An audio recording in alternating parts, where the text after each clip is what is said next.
Let's go live now to the President of the Australian Council of Trade Unions, Michele O'Neill. Thank you for your time. What's your reaction to the CPI numbers today, Michele?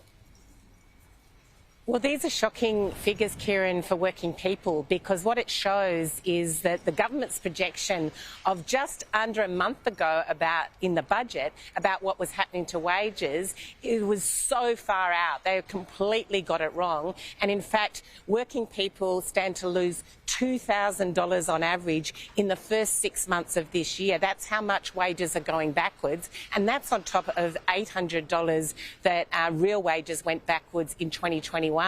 And as I said, that's 4 times worse than what the government said just under 4 weeks ago. This is really hard for working people. The price of essentials, as we just heard, are going up, and wages, of course, are going backwards. It's a failure of the federal government to do what's needed to support wages. Yeah. Well, sorry. Well, one of the challenges with potential wage rises as well, though, is the fact that if they happen across the board, that adds to the inflationary element in the economy.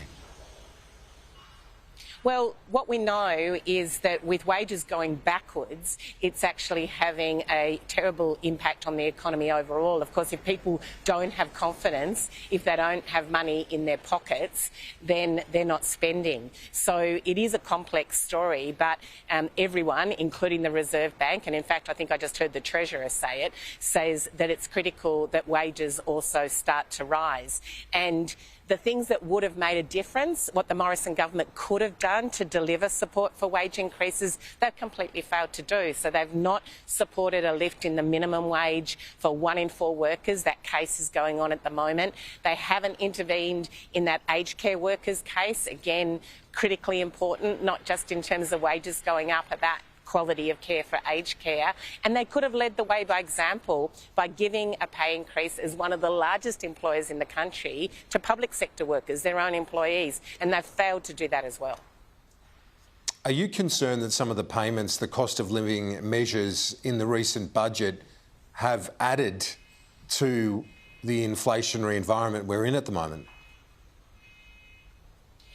Well, I think the problem we have is that despite the government claiming that they're good economic managers, they haven't been getting the basics right.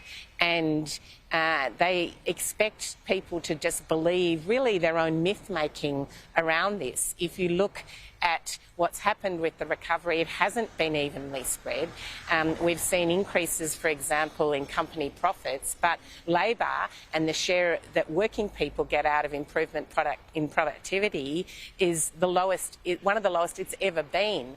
And so getting it right, getting at least the equivalent of inflation into wages and then a bit more on top to recognise productivity improvements is the basic formula we need. The government's failed to do it. Meanwhile, the cost of really critical things, that cost of rent, the cost of groceries, the cost of toilet paper, as we just heard, is going up, and of course facing the very real prospect of the interest rates rising in the next short term as well. Whether it's next week or next month, it's really tough on people.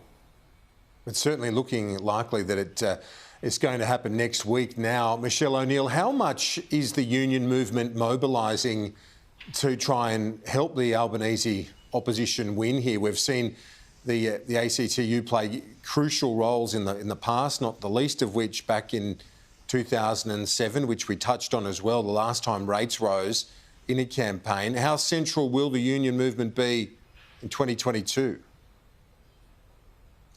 Well, we're very clear about this, Kieran. Working people can't afford another 3 years of Scott Morrison and his government. So we are urging people to vote to change the government, and we think that's because that's in their interests. We know it's in their interests.